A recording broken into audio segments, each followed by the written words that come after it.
Good morning and welcome to Coffee with the Pastors in March 2021.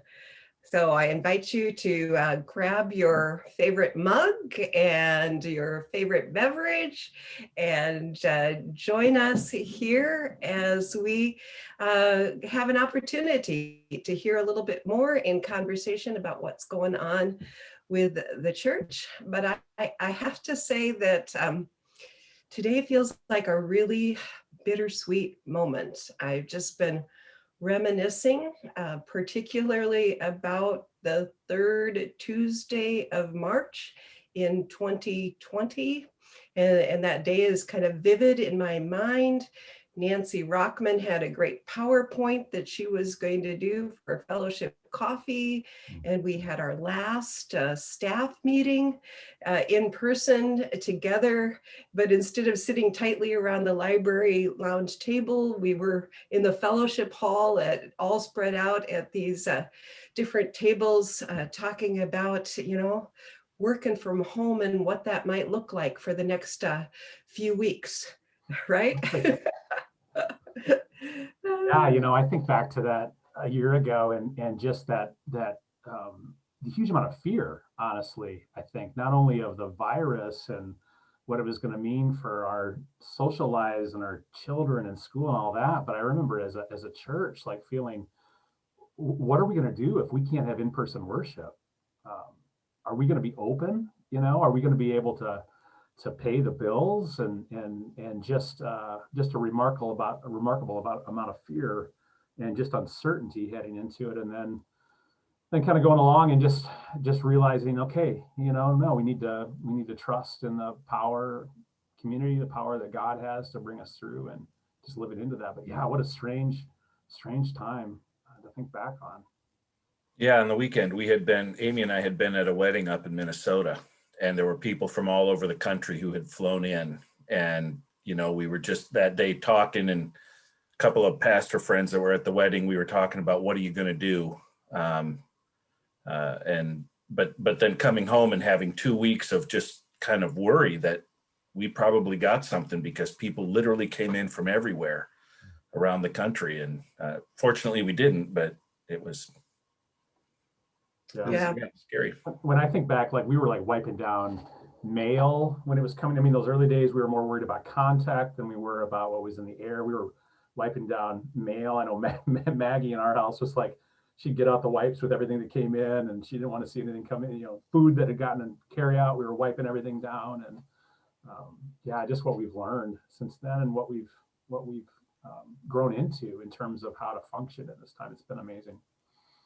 Yeah, so true. I mean, what we've learned and the kind of creativity of how we have moved into and lived into this time. I mean, even Coffee with the Pastors. I mean, we took the essence of Fellowship Coffee, which was, conversation and giving opportunity for some inside scoop, as I like to say, on the church, and we created something different, but still, providing some opportunity for folks to gather and get some information. So yeah. And we just keep moving along. I mean, we kept thinking a year ago that, we do this for Lent, but boy, Easter will be great. And here we are in another Holy Week coming up and looking at Easter, and, it feels different than it did last year, but yeah, there's going to be some pieces that are similar. So, in fact, Kevin, do you want to maybe tell us a little bit about your thoughts or what's happening? Yeah, I think, we always start out Holy Week with Palm Sunday. So that's actually, we'll actually be looking at Palm Sunday a little bit more. I know sometimes we do what's called Passion Sunday for those folks that aren't able or don't decide to come on Thursday and Friday. We want to make sure that story of Jesus dying on the cross gets in before we jump from Palm Sunday to Easter. And we'll do that at the end, kind of during a postlude during Palm Sunday. And then later in the week, we don't have our usual midweek Wednesday service during Holy Week, but we skip over that and then go to Thursday, Maundy Thursday, where we remember Jesus' Last Supper. And I think, Dan, were you looking at that service?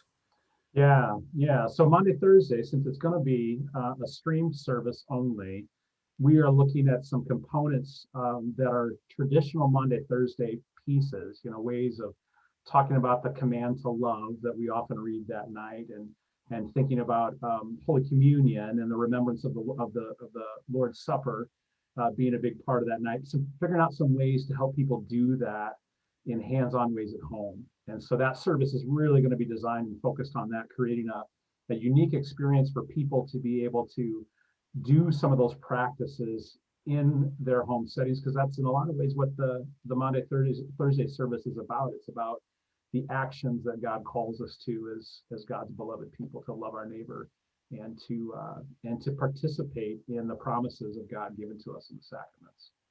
Yeah, that's cool. And that service is always a neat one when you kind of dig into it a little bit more, because it's actually a 3-day long worship service. You start on Thursday, and you don't give a benediction usually at the end of that service, because it continues on Friday. And I don't know, Kathy, did you want to tell us a little bit about what Friday looks like?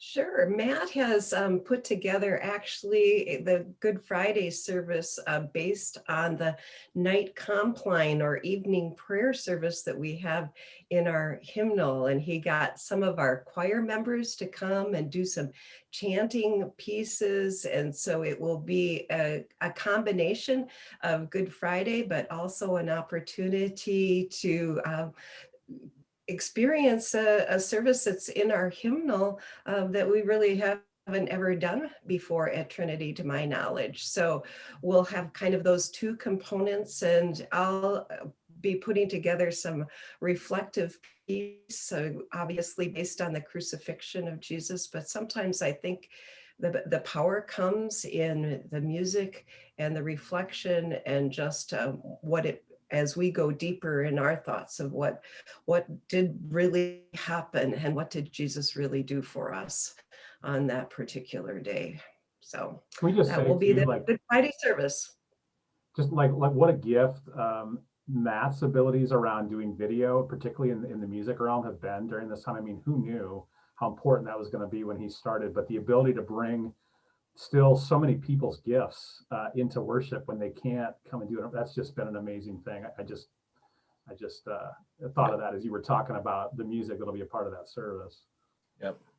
Yeah. Yeah. And And so skill set and putting together videos and all of that. I mean, it's just been such a blessing. So that Triduum service starts on Thursday, includes Friday. It actually concludes on Easter Sunday, but we always sneak another service in on Saturday night, our vigil service. And at least since I've been here, that has been traditionally a youth-led service. We're hoping to involve some youth in the service. It will be our one in-person worship over that Easter weekend and during that Triduum, mostly just because it falls on the first Saturday of the month, which has been our pattern here since February. So we'll have a communion as part of that, but it's going to be a vigil service where we do some of those same components that we do at the Easter Vigil every year. There's a baptism, and so it'll be in person, but kind of relegated to our regular in-person worship. So 85 people, you'll need to pre-register, we'll need to mask, there won't be any congregational singing. So it won't be kind of an Easter service like we might be thinking of, but it really will follow along with that vigil service a little bit, with the reading of the Easter Gospel at the end of the service. And then Easter Sunday, which we're live streaming again, right, Dan? Yeah, we wrestled with that, right? I mean, I think we talked a lot about feeling like, boy, as these trends are changing and we're starting to talk about opening some things up, that boy, wouldn't it be cool to have everybody come back on Easter, but also I think for us, recognizing that Easter morning is a big morning in typical times. I mean, we often have over 1,000 people in worship, and trying to do that, or not knowing kind of what numbers we're going to get in the midst of a time when we still have to do those restrictions that you just talked about, Kevin. It just all felt a little bit unnerving and a little bit difficult to really to do well, and not being able to do music for that service in the way that we'd want to. And because of that, I think made the decision, no, we're gonna live stream it. We feel good about our format of the live stream. We feel really good about the engagement, continued engagement. Our numbers for people that are being a part of the worship online continues to grow. And so for Easter morning, that's what we're gonna do. We're gonna do a lot of the things that we typically would do on an Easter morning traditional service at Trinity, but it's going to be streamed online so that we can do it fully without reservations in terms of how we go about it, and welcome as many people into that as we possibly can. So, yeah, I think one of the other pieces for me within that is just understanding that we've reached so many people outside of our congregation that are tuning in to our worship services because their own congregations are doing, shorter versions or haven't been able to do kind of traditional worship online like we have been able to do. And so, our responsibility kind of, in my mind, extends beyond just the people who normally come and sit in our pews, to people across North Iowa, and even the United States and overseas, to provide that for them again this year. So that's a big deal. Yeah, absolutely. Well, and Easter is just such a high point and a celebration. And even though I think we do a lovely job with our in-person worship, it just, I think, would be lacking some of that celebration piece if we weren't able to do the full service, as you will, with the music and some other pieces that we can add on, because it will be live streamed instead. So. On the other hand, as I say that, we say, well, Easter is the high point of the church, and it certainly is. And then there's the Sunday after Easter, where, the associate pastor preaches and nobody's in the pew because they all came last week. Kim, our former music director, used to call it Cannonball Sunday, right? You remember that? She'd say, because you could shoot a cannonball in the sanctuary and not hit anybody. But we have exciting news related to the Sunday after Easter. So Dan, tell us why the Sunday after Easter is going to be exciting this year. We're going to actually get a cannon and we're going to fire it into the sanctuary. Yeah, it's going to be super exciting. I mean, who doesn't know? We're not going to do that. We're going to wake the dead, literally. Right. No, yeah, it is exciting. So one of the big announcements that we're kicking off this week, and we're going to be talking a lot more in the next couple of weeks, is that as more and more people are getting vaccinated, and as the trends continue to move in a really positive direction, not only locally, but statewide and nationally, we're excited to announce that we're going to begin to reopen our building and our in-person worship for a few more things here, beginning, some things beginning immediately and some things beginning the week after Easter. So I put together a little PowerPoint. I know you guys love my PowerPoints. We love your PowerPoints. That's why you're the senior pastor, because you're the PowerPoint pastor. That's why we get coffee with pastors, to see the PowerPoints. Right. So, well, anyway, so yeah, I thought I'd just kind of walk through these and we could kind of talk through them together as we go about each of these. These are some items that we started talking with the council, and some of these things involve some details that still need to be worked out, but we really wanted to get the word out because we are excited to share this news and know that we have some folks that are really eager to be able to be back in campus and to see people and reconnect. While others are not, others are going to continue to wait, and that's okay too. But looking at first that weekend after Easter, one of the things we're going to begin to do April 11th is we're going to begin offering Sunday morning in-person worship at 9 a.m. And we're going to do that at 9 a.m. and not 9:30 a.m. like we typically would this time of year, in part because we know that the switch for our summer worship schedule is coming not too long after we kick this off. And so we thought, let's go ahead and let's do one change, and then that'll be our schedule then going into the summer. We're going to start by doing in-person worship indoors on April 11th at 9 a.m. Now, you're still going to be asked to pre-register for that to guarantee your seat, because we're going to continue to cap attendance so that we can maintain distancing. We're going to require masks and do all of those things that we've been doing to help keep people safe in in-person worship with our first and third Saturdays. But we are going to make one tweak to this, and that is that if people do want to do walk-in registration, in other words, just come that Sunday morning and come to worship, they're going to be allowed to do that as long as we still have seats available. There is a chance that if we get more than 85 people, you could come Sunday morning without having registered and not be able to come in. So we're still encouraging people to register to guarantee that seat. But if folks want to come in and try to grab a seat on Sunday morning, that's going to be allowed. We'll just take their name as they come in and register that way. Yeah, I think that's nice. It gives people some flexibility. I mean, it's still really important to pre-register, and we obviously will need to keep track of who's coming in, whether they've registered or not. But yeah, sometimes you don't think you're going to be able to do something, and then at the last minute you can. So nice to give people that opportunity.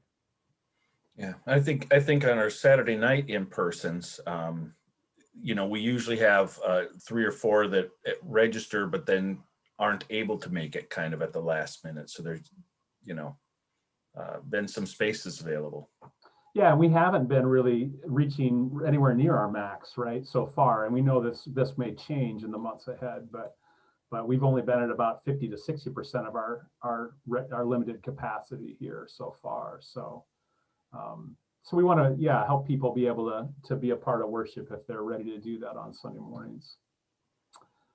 Along with that, I know a lot of people are wondering, well, what about the live stream? And we may not even remember at this point, but the live stream was actually something that we were about ready to start prior to the pandemic anyway. It was a part of the T150 upgrades, that system that we put into the sanctuary. We wanted to be able to stream our Sunday morning service out to people, and we just jumped into it a little bit sooner than we thought, and had to get really good at it really quickly. But we're going to continue to do that, live streaming a Sunday morning service forever and ever. I think this is like our new KCMR, that we will always offer this. Just like KCMR broadcast gets moved to the 10:30 indoor service in summertime, that's what we're going to do with the live stream as well. Beginning that weekend when we switch up our schedule, April 11th, we're going to move that Sunday live stream to 10:30 a.m. So that'll be a little bit of a change for those that are used to tuning in to be with us at 9:30, but hopefully with it being an hour later, that will also allow them to catch it if they come on early and don't see it. So that'll be great, and that'll continue to be without people, so that we can do that service over the live stream the way that we've been doing it, in a way that really reaches and connects with folks that are in their home. And that switch includes KCMR, right? So starting the Sunday after Easter, our KCMR folks also will be making that time switch to 10:30, which is a little bit different for them, the regular listeners. Yeah, a little early. Absolutely right. Yep. Yeah, so we're really going to want to get that word out to people, because that is a little bit different than what is typical this year. But then finally, along the lines of worship that weekend after Easter, the other change we're going to make is to resume weekly in-person Saturday worship on that April the 10th. As we've been talking about, we're doing currently first and third Saturdays. We're going to have that service the weekend of Easter, because that's a first Saturday. But then we're actually going to begin the following weekend with weekly Saturday in-person worship. Again, we're going to invite people to register beforehand to guarantee their seat, because we're going to continue to restrict numbers so that we can distance and invite people to wear masks. But we'll also, with those Saturday services, allow people to do walk-up registration as long as we have spots available in the sanctuary.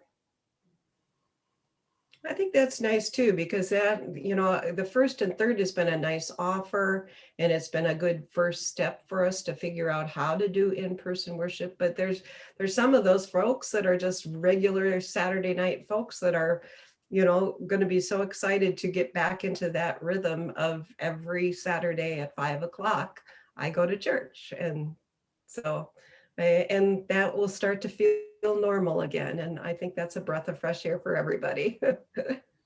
Yeah, And go ahead, Kevin. well, I was just saying that it feels like it's been a long time, but it really has only been 2 months. I mean, it's literally, we were given the go ahead by the county health people to resume in person in February. And so it's just been 2 months. It feels a little bit longer than that, but it's just been February and March, and then in April we're moving back to every week. So it's really coming back, a little quicker than I had thought it might. Yeah, that's a great point. And I know some people are going to say, well, I'm an 8:15 person, or I'm a 10:45 person. I think in a congregation like ours, you have your service.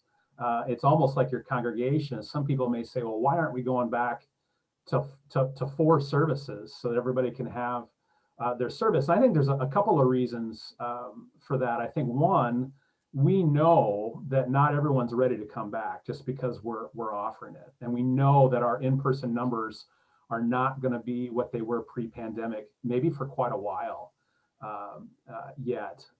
And that's okay. Because as we've said all along, our first priority has been to care for one another, to care for our community, to be part of the solution, not part of the problem. And we want people to have that freedom to make that choice of how they want to engage in worship.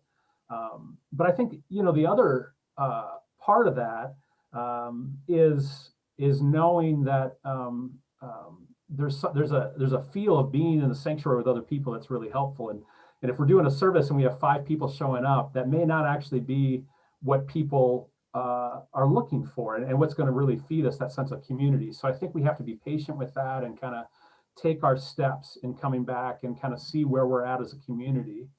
Because we may each have an idea of what we feel like we're ready for, the church should be ready for. But the thing that I'm continually reminded on as I talk with members and even our leaders, is that there's still a great diversity of people's comfort levels and their sense of safety. And I think that's important. It needs to be honored and respected. Right, because there's the need for community and coming together and being with people that is very intense for some people, and we want to honor that. But at the same time, I have to say, as pastor to senior adults, we still have to encourage our elderly folks, our health compromised folks to not come. To really weigh what's the best thing for them in terms of their own personal health. And so it is offering things, but not saying just because we have it offered means that you should be there. No, you still have to make your own choices for what's right for you. Yep. Have either of you had the experience of having members ask you whether they should be coming to worship in person yet or not? Have you had that experience yet? No, I don't think I have. I mean, except that it's always been my worry that some of those folks had such a generation of obligation. Right. Yeah. That, and we know that from pre-pandemic, on some of the worst snow days are the people that I would just shake my head and say, no, you're not someone who should have come out on this icy, snowy day. So, who knows? But no, I haven't had anybody ask me if they should. I've actually had that happen a couple of times in really direct ways, which kind of took me off guard because I just have never thought that way, that, a pastor would have the authority to tell somebody whether or not they should be in worship during a pandemic. But I know there are people that, to your point, Kathleen, their sense of obligation, their sense of how they live out their faith is so strong that they want to do the right thing and be faithful, which is a beautiful thing. But it's maybe a little bit misguided during a pandemic when they're looking to somebody else to decide for them what's safe for them to do. I think that's just always, again, a reminder of kind of why we've gone about this the way that we have as a community, and how much I appreciate the way our leadership has gone about this throughout this time. Yeah, I think in my sermon a couple Sundays ago, that's kind of one of the things I was getting at, was that sense that being part of the gathering online or on KCMR that's what I think what I've learned during this is that's not a second rate kind of gathering. That's not a, I know that if people want to be there, that's it, but that's part of the genuine gathering is joining online or on KCMR. And I think I've become more cognizant of it and more aware of making sure that we're including people, not just in a, hey, welcome, but in a how can you participate kind of a way, because you're part of the gathering.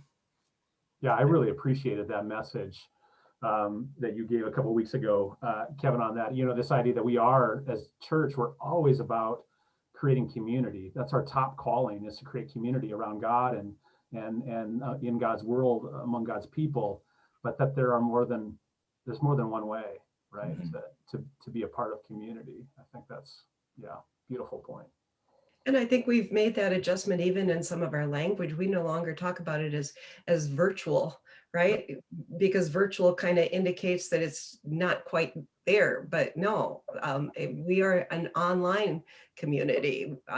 So, we're all community together in a variety of different forms, but one is not less than the other, or like you said, second rate. I so appreciated that too, Kevin.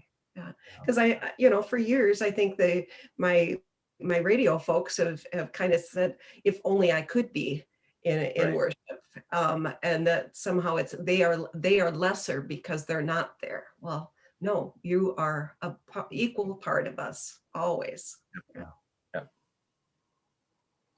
So just again, as a reminder of kind of what it looks like when we come together indoors for in-person worship, 85 people in our sanctuary actually doesn't look like a lot. This is a shot of a service that was not quite 85 people, it was a little bit under that, but kind of shows the spacing, how we've marked pews for households so that we can make sure that there's enough distance between people in those services. And this will be what it'll look like here for at least a little while yet, as we navigate our way through this. The one cool thing about these services, even though it's spaced out and it definitely looks and feels different than what we're used to, it's been so much fun after a year of doing the majority of our services without anybody in the room to have that sense of in-person community and worship. There is something powerful about that. Even when people have masks on and we can't necessarily, see each other's faces, it is a really great thing and a great first step that I look forward to taking. And it is wonderful that as we continue to do that, we'll continue to offer the live stream for people to engage in that community as we're talking about from home, and those home altars that people have set up, that's something that people can continue as we go into these coming months as ways of making worship really engaging and palpable in their homes. So a couple other things that are going to happen here sooner than that, though, some adaptations as we move into this new time. One of them is involving funerals, weddings, and special services. We've been limited in our numbers on those services, which honestly I think has been one of the hardest things, right, as pastors, and with particularly funerals. But really weddings too. I mean, these occasions that are such times that we want to gather people together. It's been so hard not to be able to do that in person the way that we want to. So one of the adjustments we're making beginning now is that we are going to allow up to that number of 85 people in the sanctuary for funerals, weddings, and other special services. And I know that's going to be really well received by a number of folks in those situations. We're also going to begin to open the east entrance doors from 9:30 to 1 o'clock each Monday through Friday. And this has come at the request of as much of anybody as our office staff, they've done a phenomenal job adapting to a closed building and kind of doing the work of the weekday office at church through the front doors, answering phone calls and sometimes going to the door to help people maintaining the drop off and pick up materials that are all there. But beginning this week, we have opened up our east entrance for people to come into the church. We're going to continue to keep the doors to this east entrance here with the doors to the east entrance will be open, but the door to the office here, as you come in the door to the east entrance, you're in that area there right in front of the elevator. We're going to have this door that's propped open in this picture, locked and closed, so that folks who are coming in will be still outside of the office, but there's a sliding glass window right here behind Luann where people will be able to come and interact with her. We're going to ask people to wear masks, obviously, still when they're in the building. We're going to have the drop off and pick up things located there right next to that window. So if you're just coming to drop off an offering or pick up a devotional or communion kit or those kind of things, you can do that right there without even bothering Luann if you don't want to, or just say a quick hello to her. But for those that do need something, they'll be able to come to that window and interact with her or with Jane or whoever it is that's staffing the office during that time. And the one thing I think that we want to lift up with that is it would be really helpful for our staff if people try to use that time if they're able between 9:30 and 1. That would be incredibly helpful. The folks will still be answering the phone if you're on site in the afternoon, but it's really challenging for them as they're doing work to constantly have to get up and go to the door. So if you're able to come during that time, I know that our office staff would really appreciate that. They've done an amazing job, but boy, they're up and down and up and down, so many steps to get to the door. And so, we've always enjoyed the interruptions of seeing people, but this is a lot of answering the phone and then going to the door and then getting people in. And so, yeah, I think this is great that we've got some office hours and that people can come in if they want to and take a look at that gathering space, as they drop off their envelope or whatever too. So Absolutely. It'll be great. Yeah. So, and people will be free to move about the building to check things out. Obviously, we're still, wanting people to limit their time, and we're opening up some additional rooms for small groups to meet, but we're still trying to keep people safe, as we know that there's a number of us that don't have our full vaccinations yet, including our staff. Most of our staff is not fully vaccinated yet. And so we want to honor that and again, care for one another and how we go about that. It's so important to be thinking about, how to keep everybody safe. Yeah. So then finally, one last piece of this, some of these things that we're rolling out, is that we are beginning to talk about outdoor worship. And I know there have been people asking about that, thinking about that. We all understand that COVID-19 is something that's a little bit safer outside than it is inside because of the way that it transmits. And so because of that, we're starting to talk about starting outdoor worship earlier than we typically would. Normally we would wait till Memorial Day weekend to do that, but we're thinking, well, maybe we start a couple weeks early if the weather allows it. And even if it's a little chilly, we can bundle up and we can do outdoor worship, and that may be something that's more comfortable and more welcoming for people to be a part of if it isn't 30 degrees on that midweek in May. So that's something just to kind of watch and keep your eye on as we get closer to that. We'll have some more details worked out, I think, at that point about what we need to do in terms of keeping people safe. I don't want to say too much about that yet because I think there's some time to see how the trends continue and for our leadership to talk through some of those details. But hopefully, if things go as we all want to see them go, we can be a little less restrictive in terms of some of those things that we're doing indoor worship when we move outdoor. But we'll talk more about that in the weeks to come. So what you're really saying is that I shouldn't pack away my long underwear and my hats and mittens because I might need them in May. Well, you normally wear them into like July anyway, don't you? I do. I'm always wearing my long underwear as we begin outdoor worship, I think. Right. When you grow up in northern Minnesota, you never warm up, right? That's right. But I'm also Scandinavian enough to just say, it's all about what you wear. Yeah. And doesn't matter what the temperature is, you just put on more layers and you're good to go. There's no bad weather, just bad clothes, right? That was my father's philosophy. I love it. And it's interesting as we think about outdoor worship, one of the things that always shocks me when I look at the pictures from the last time we were doing outdoor worship in normal times is how tight we all are and how strange that looks now to have people shoulder to shoulder. And so I do think that's something that that we'll continue to monitor and figure out how do we handle that as we come back. But again, being outside is such a nice thing, not only for the change in scenery and just how much we all enjoy that at Trinity, but also for what it means potentially for being able to do a few more things during a waning pandemic, or what we hope will be a waning pandemic at that point. So, you know, and with that, I think with all of these changes, you know, that we're going to be introducing, I think there is that that sense in the midst of this. We've done all of these things together as a community to care for each other. You know, our TAS, the Trinity Adapting Serving document that has really guided us through this time, or guided our leadership for sure through this time, talked about in its opening two reasons for our approach, or two kind of guiding principles to our approach in all of these decisions. And the first one is we're a servant church. We're called to serve not only each other, but even more, we're called by God to serve our community and our region and our world. And that's something that's deeply ingrained in who we are as a community of faith at Trinity. And the other thing that it talked about was probably the most important ethic that Jesus ever taught, and that was the call to love your neighbor. You know, Jesus said that loving your neighbor is actually equal and akin to loving God.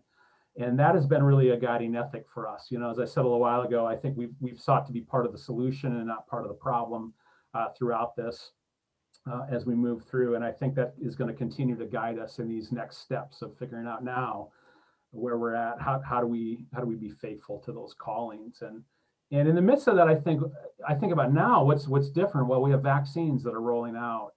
We have an opportunity to do something that is a really powerful act in order to help not only end this pandemic and get us back to some of the things that we want to do as a church in our personal lives, but really to care for others. We know that the more people that get vaccinated, the less that the virus is going to be able to spread, and we could actually be saving other people's lives. You know, just like wearing masks is something that we did and do almost as much for other people as we do for ourselves. I think being vaccinated is a similar thing, that it's something we do not only for ourselves, we do for others, knowing that a pandemic's a bit like a forest fire, that the more tinder you get out of the way, the less it can burn and grow. And so I just want to encourage people in that vein to, when they get the chance to get their vaccine, to do it. You know, and I know that there's some are nervous about it, or they're not sure, you know, about how quickly it was rolled out. And I just think, as people of faith, you know, knowing what we know, to study the facts on it, to talk to your medical providers about if you have concerns about its safety. But then I would just really encourage people, when you get the opportunity to get it, that you go ahead and do that. And I know it's something that the three of us have talked a lot about, and that we've been working on as well, so that we can be protected as leaders of faith, to continue to do our work of interacting with people and caring for people, and also for the sake of others. I actually got mine last week, and it went really well. I got it through Mercy One. I ended up qualifying by virtue of both age and being overweight. First time that being fat has a perk tied to it. But that's one of the pre-existing conditions, you know, one of the health issues. And some of the stuff that's a little bit unnerving for me is to read that has been one of the chief correlations, you know, between people who get it really badly and even die, has been that issue of being overweight. And so throughout this pandemic, gaining weight because, well, just stress eating has not been helpful either. But yeah, I got it. And the first dose went well. I'm excited about that. And then actually the same day, Amy had put her name in at Hy-Vee, and at the end of the day, they had 2 doses left over, and they called and said, "Can you get here?" And 15 minutes later, she was over at Hy-Vee getting her first dose, which is exciting for us because we're hoping to go visit her parents. We haven't seen them for like a year and a half, and there's some health concerns there. So we're thrilled that we can both be have that first vaccination under our belts when we go to visit. Still end up wearing masks and limiting our time and our distance from them, during that time. But it feels such a relief to, know that the chances of passing it on to them have dropped significantly, especially as her mom's had her vaccine too. So, yeah. Great. Yeah, Molly and I have gotten our first shots as well, and are just so grateful. It's such an amazing gift that we have, that this has been developed so quickly. Our parents, both of our sets of parents, have gotten their second shots already and are built up the full immunity, and just what a great feeling it is to be able to see them more and have them see their grandchildren more, and just what it means for their lives getting around and being able to see more people too. It's been awesome. So. Yeah, I've been very excited about people getting the vaccination. I have to be real honest, I was not excited to get the vaccine. I'm just, I don't like to get the flu shot. It's just not me. And I could, tell you that for a very long time. But I did get my vaccine last week. I talked to my son and he said, "You are the least excited person I've ever talked to who just got a vaccine." and I appreciated what you said, Dan, because for me, I have really needed to lean into it from a faith perspective about taking care of others and the community. I don't know if it was just about me, if I would have done it. But when I think about what that means for me in being with other people, what it enables me to do with other people and how I can do it with other people, that's a huge motivating factor for me that says, no, I needed to get the vaccine because this is about something bigger than just what I put in my body or what personal risk I'm willing to take or not take. So I appreciate the faith perspective, because it feels a little bit different that the COVID-19 vaccine is different because of that than the flu vaccine, which is about, okay, it's flu season, so be careful. And so. Well, I appreciate that witness too, Kathy, that you're making in that, to even say that and to tell that story. I hear reports from some of our facilities locally where those that are working, only maybe 60 to 70% have chosen. They were first in line to get it, but only 60 to 70% at this time have chosen to get vaccinated. And I'm concerned about that. I'm concerned for the reasons that people are choosing not to, but also what that might mean for how we can end this pandemic. And I think that's why it is important that we really think about it and we wrestle with it as individuals, and that if we do have questions and concerns, that we talk to people that are in the know. And so, yeah, I really appreciate that witness and you sharing that. I mean, I will say, my arm hurt for the day afterwards. There is some cost, and I do know a few people that have had some mild symptoms, but then I know a lot of folks that haven't. I know both Molly's folks and my folks had no symptoms at all with the second shot that they got, which is awesome. But yeah, just something to think about and to talk about with others, I think. For me, there was a little sense of relief. But the relief didn't come so much in knowing that I was safe, maybe, but I've caught myself in the last year talking to people and trying to judge, am I 6 feet apart or am I only 4 feet apart? Or during the conversation thinking about how long have we been standing here talking, how big is the room? Just trying to do all these mental calculations and finding that I'm not really listening. I'm not really engaged with the person like I used to be, or like I would like to be. And I can already feel, and even though I've got a little bit of time until that 2 weeks is up, there's a sense of, that piece, I can stop that mental calculation really soon and be with people, not just physically, but really kind of be with them as far as, being engaged in our conversation and paying attention. So.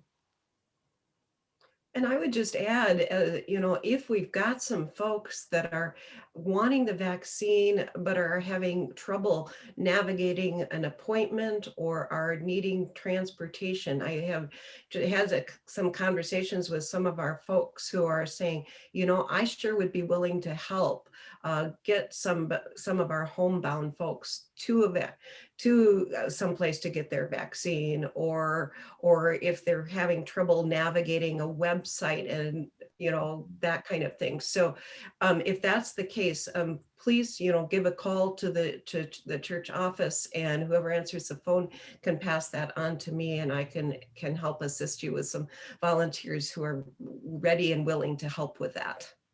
That's great. Well, anything else? My gosh, we've covered a lot of territory here. Anything else that's the inside scoop that we need to let people know is coming down pretty soon? I would just offer one other thing that's coming up here pretty fast. That's actually really important, and another sign, I think, that we're heading into a different time than where we've been in the last year. The week after we shut down last year because of COVID, we were scheduled to begin our pictures for our directory, our pictorial directory with Life Touch. We had over 400 households signed up to take pictures the week after we shut down. And when we had to postpone that one, the pictorial directory team was ready to wring our necks because of all the hours of work that had gone into getting a really high number of people signed up for that. But two, it was just really sad to have to wait to do that, because we know how much people look forward to the directories and seeing everybody's faces and having that book, right, with everybody in it. In a congregation our size, it's a real asset. So we're excited to announce that we're able to start taking those pictures in. We've rescheduled those pictures beginning April 27th. And we're going to have picture settings run from April 27th through March 15th. And beginning this week, we are putting out a link that people can go online and they can sign up themselves, or they can call the office and get scheduled for a picture. We're encouraging, obviously, just like always, having a lot of folks do that on their own. That saves time for our calling teams who will be following up with those that we haven't heard from, try to get them to sign up. Want people to know that the procedures for taking pictures and reviewing pictures is all extremely safe. There's going to be precautions in place for your time with the photographer, your time with them afterwards, even a screen up between the photographer and you when you're looking at pictures, all kinds of precautions in place. So we're really encouraging people to be a part of this. It'll be actually kind of a nice way for us to begin to come back together. Even if you're not ready to maybe be in a group with other people in a room, you can come get your picture taken, and it'll just be you and a photographer and nobody else around. So we'll be putting out a lot more information about that. You'll be hearing a lot about that in the next few weeks. But again, the pictures are for April 27th through the 15th of May, and want people to sign up for those. So are we all going to be wearing masks in the pictorial directory? No, thankfully not. Though, we'd gone ahead last year. That's probably what we would have had to do, right? No, hopefully not for those pictures. I want to know if we could get a COVID-19 touch-up that makes us, like a year younger and what we weighed pre-pandemic. I think that should be in the directory. It seems like that's one of the most common requests with directories is people go, well, can I just use the picture from 5 years ago? I like that one better. I'm like, yeah, don't we all, So. Well, looking at the kids, my thing is, it's been 5 or more years. And so, some of those kids that were in confirmation, 7th grade are now in college and they're like adults. And to go from that look, how they look like little kids, right at that early junior high time to now, oh, they're adults. That's always such a huge transformation in 5 years, right? Yeah, totally. And those books, they get out of date so quickly. And now, of course, with our online database, we're starting to use those photos that way, and we'll be using them digitally a lot more in the next couple of years too. So it is a great thing to get signed up for. Make sure your picture's up to date, that people recognize you if they've been looking at your picture, and two, to know that if you do sign up, you get a free directory and you get a free 8x10 They always tell us to remind folks of that, because you do get a little something for your time and effort of coming in and getting a picture, even if you choose not to buy any other photos, which is perfectly okay. So. Well, and the directory is so important. I enjoy it, but it is a tool for community, and isn't that really something of what we've been talking about this whole morning is about community coming together in new ways, old ways, adapted ways, but growing and connecting, and how important that has always been, but is even more so. And I think the pictorial directory is just another tool to increase that sense of connections in our community. So I do hope everybody comes in and gets their picture taken. Yeah, that's going to be the theme of the year, right? I mean, with all of these things, it's going to be about rediscovering the power of relationships, the power of new relationships in new ways, but that sense of who we are as God's people together. It is such an important piece, especially now in a time when we are probably more isolated and have been more separated than ever before. And while all the technology stuff is really good, there is a side to it, right, that isolates us even a little bit more. And I think it's going to be great to be able to have more opportunities to be together in the midst of all of those great new technologies too. Well, that sounds like a great way for us to end. Thank you, Pastor Kevin, Pastor Dan, for being with me to share coffee with the pastors. And thanks to everybody who has joined us and is part of this interesting time, but more importantly, connected to us as part of this community of faith. And so we wish God's blessings on you. And thank you for being a part of this conversation and for the conversations that will come in the future. Take care, you guys. Bye.